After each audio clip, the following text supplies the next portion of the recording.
जब कभी भी आप किसी ऐसे मनुष्य से भारत में या भारत के बाहर जो इंडिया का है, अगर उससे ये पूछेंगे कि बुद्ध के बारे में क्या जानते हैं, तो वो 3-4 बातें सभी लोग बताते हैं।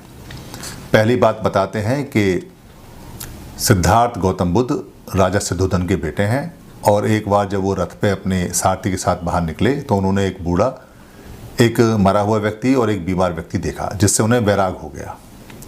दूसरा, वो कहते हैं कि वो रात को अपने बच्चे राहुल को और अपनी पत्नी को छोड़ के चले गए और साधु बन गए।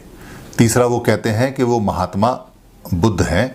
और चौथा बताते हैं कि देवदत्त ने हंस को तीर मारा और हंस घायल होकर नीचे गिरा। सिद्धार्थ गौतम ने उसकी मरहम पट्टी की और बाद में झगड़े में जब फैसला हुआ तो सिद्धार्थ गौतम की तरफ हंस अपने आप आ गया। ये कहानी हर एक आदमी के दिल और दिमाग पर छाई हुई है, क्योंकि यही बचपन में बताई हुई है। अगर बचपन में सही बात बताई होती तो ये कहानी निकल के ना आई होती। ये बात सरासर अजीब सी और भारत जैसे देश के लिए शर्मनाक है, क्योंकि सिद्धार्थ गौतम 11वें वर्ष में अपने खेत में खुद हल चला रहे हैं, और हल चलाते हुए वो विपश्यना भी करते हैं एक जामुन के पेड़ के नीचे। और वहाँ कहीं कोई किले या कोई किलेबंदी या नहीं है, और सिद्धोधन राजा भी नहीं है और सिद्धार्थ राजकुमार भी नहीं है। जो राजा हैं वो प्रसन्नजीत हैं, और जो कपिल वस्तु है वो एक गणराज्य है, यानी गणतंत्र है, और वहाँ पे एक परिषद भी है और जो इंडिपेंडेंट है, जिस पे चुनाव होता है।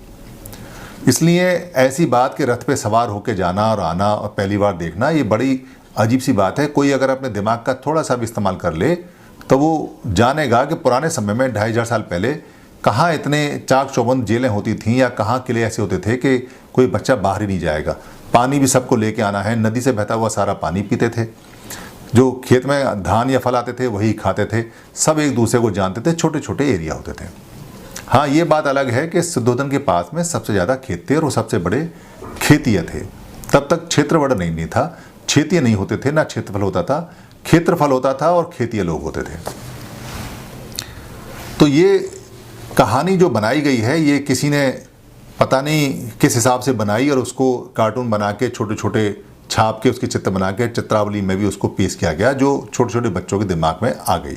इसको दुरुस्त कर लिया जाए, ठीक कर लिया जाए तो उतना ही अच्छा भारत देश के लिए होगा। पहली बात।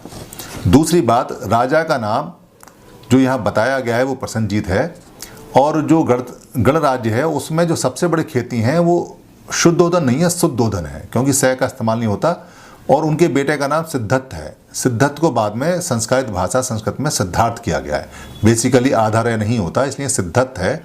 सिद्धार्थ गौतम उनका नाम है, तो नाम भी करेक्ट कर लिया जाए। और किसी भी हालत में वो अपनी पत्नी को छोड़ के रात को नहीं भागे, क्योंकि वहाँ जो साक्य कुल के लोग हैं, क्योंकि साक्य मतलब है जो साग सब्जी उगाने वाले लोग हैं, उनको साक्य बोलते हैं। वो वहाँ धान उगाते हैं, ज़मीन पे फसलें करते हैं। उनके बराबर में एक गंगा बहती है जिसका नाम रोहिणी है। सारी जितनी भी नदियाँ हैं, रिवर हैं, उनको गंगा करके पाली भाषा में बोला जाता है। सब बहते पानी जो आते हैं सोर्स, वो गंगा है। उस गंगा का नाम रोहिणी है। रोहिणी के दूसरी तरफ जो रहते हैं वो कोलीय वंश के लोग रहते हैं। कोलीय, क्योंकि जो बुद्ध की पत्नी है वो भी कोलीय वंश की है। उनमें अक्सर पानी के लिए झगड़ा होता है। क्यों होता है? क्योंकि धान का बोने का समय एक ही है और सबको पानी चाहिए। धान में बहुत ज़्यादा पानी चाहिए, पूरा खेत कम से कम 1-1 फुट डूबा हुआ पानी में होना चाहिए, तभी धान अच्छा होता है। पानी की कमी है, तो साक्य वंश के लोग और कोलीय वंश के लोगों ने आपस में तय किया कि इस बार झगड़ा करेंगे, खून खराबा करेंगे, और जो जीतेगा पानी उसको मिलेगा। इसके लिए जो परिषद बुलाई जाती है, जो इंडिपेंडेंट परिषद होती है, उसमें युद्ध की तैयारी के लिए जो उसका अध्यक्ष होता है वो कहता है, जिसमें सिद्धार्थ गौतम स्पष्ट रूप से मना कर देते हैं। वो कहते हैं कि पानी ज़्यादा सस्ता है, खून बहुत महंगा होता है, इसलिए महंगी चीज़ के लिए, इंपॉर्टेंट चीज़ के लिए जो बेकार यूजलेस चीज़ है उसको नहीं इस्तेमाल करना चाहिए। उनके मना करने से परिषद उनके खिलाफ में दंड पारित करती है। 3 दंड उनको देती है। पहला कहती है कि आप परिषद की बात माने और युद्ध में भाग लें, जिसके लिए सिद्धार्थ गौतम पूरी तरह से मना कर देते हैं।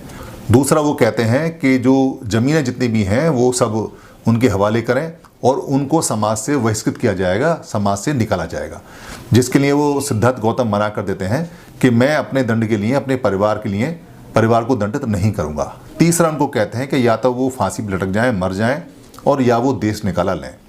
इस देश निकाला की जो टर्म है, जो कंडीशन है, उसको वो एक्सेप्ट कर लेते हैं, इस दंड को वो मान लेते हैं। अब उनको देश निकाले की सज़ा मिली जो उन्होंने मानी। उस देश निकाले में वो जाते हैं, बाकायदा वो सबसे मिलके जाते हैं, पवज्जा लेते हैं। पवज्जा भी वो पास में जो टीचर पढ़ाता है उसके यहाँ जग लेते हैं, कपड़े बदलते हैं, सारे गहने आभूषण उतारते हैं, जो पवज्जा के कपड़े साधारण होते हैं उनको पहनते हैं। उनका जो घोड़ा है जिसका नाम कंथक बताया गया है वो उनके साथ है, और उसे चलाने वाला जो सारथी है छन्न, वो उनके साथ है। छन्न कंथक को लेके जाता है, जिस पे सवार होकर सिद्धत आगे तक जाते हैं, और अनोमा रिवर पर जाके वो अपने बाल भी काट देते हैं, और सारे जितने भी चीज़ें हैं और घोड़ा और कंथक उसको वापस कर देते हैं। अब वो अकेले आगे वहाँ से जाते हैं। इस प्रकार उनकी पवज्जा होती है, इस प्रकार उनकी विदाई होती है कपिल वस्तु से, क्योंकि कपिल वस्तु से निकलना उस नियम में आता है जो दंड दिया गया है। ये उनके निकलने की कहानी है। वैसे भी वो बचपन से वैरागी रहे हैं और उनको एकांत और अन्वेषण करना और खोजना, दुख कैसे है, कैसे आता है, कैसे जाता है, इसकी आवश्यकता थी। मौका भी अच्छा था, तो दोनों मौके का फ़ायदा उन्होंने इस तरह से उठाया, अपने स्वभाव के अनुकूल, अपने धर्म के अनुकूल।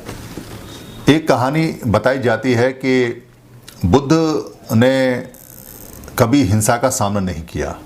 बुद्ध से ज़्यादा दुनिया में कोई भी व्यक्ति हिंसा के लिए लड़ा ही नहीं। आज भी बुद्ध के हजारों अनुयायी हिंसा के सामने ऐसे खड़े रहते हैं जैसे हिमालय पर्वत खड़ा रहता है हवा के सामने, बिल्कुल नहीं हिलते।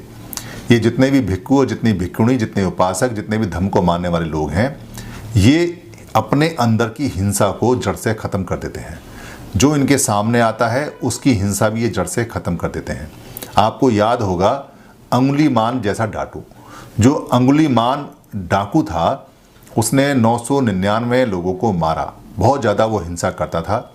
उसकी हिंसा का सामना करने के लिए राजा भी घबराते थे, इसलिए वहाँ सेना और राजा कभी नहीं गए। बुद्ध ने उस हिंसा का सामना करने का सोचा और वहाँ वो जाके उससे लड़े, और उन्होंने उसके मन की हिंसा को पूरी तरह से ख़त्म कर दिया।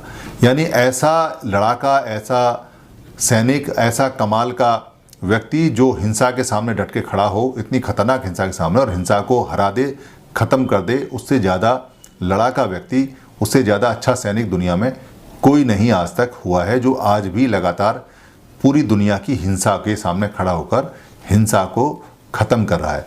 इसलिए करुणा से हिंसा को ख़त्म करने का जो प्रिंसिपल है वो बुद्ध का जब तक मनुष्य रहेगा, जब तक वो चलता रहेगा, वो अचूक है, वो टेस्टेड है, वो आजमाया हुआ है, और वो हमेशा काम करता है। लोग अपने घरों में इसको हमेशा करते हैं। जो लोग बाहर हिंसा करते हैं वो घर में कभी हिंसा नहीं करते। घर में वो हमेशा हिंसा की जगह शांति चाहते हैं। ये कमाल की बात है कि बाहर लड़ने वाला जो सैनिक है, जो बॉर्डर पर जाके गोलियां चलाता है और मारता है, या दो देश अगर आपस में लड़ते हैं तो वो ये कहते हैं कि हम इसलिए लड़ रहे हैं ताकि हमारे देश में करुणा और ममता, भाईचारा और शांति बनी रहे, प्यार बना रहे। ये अजीब सी बात है कि आप हिंसा के बदले में करुणा, प्यार, मैत्री, भाईचारा कैसे ले आएंगे। हिंसा के बदले में हिंसा ही आती है। बुद्ध ने इसको प्रैक्टिकल रूप से सिद्ध किया है, इसलिए उन्होंने अपनी करुणा से हिंसा पे वार किया और सारी हिंसा दुनिया की ख़त्म उन्होंने की है। धन्यवाद।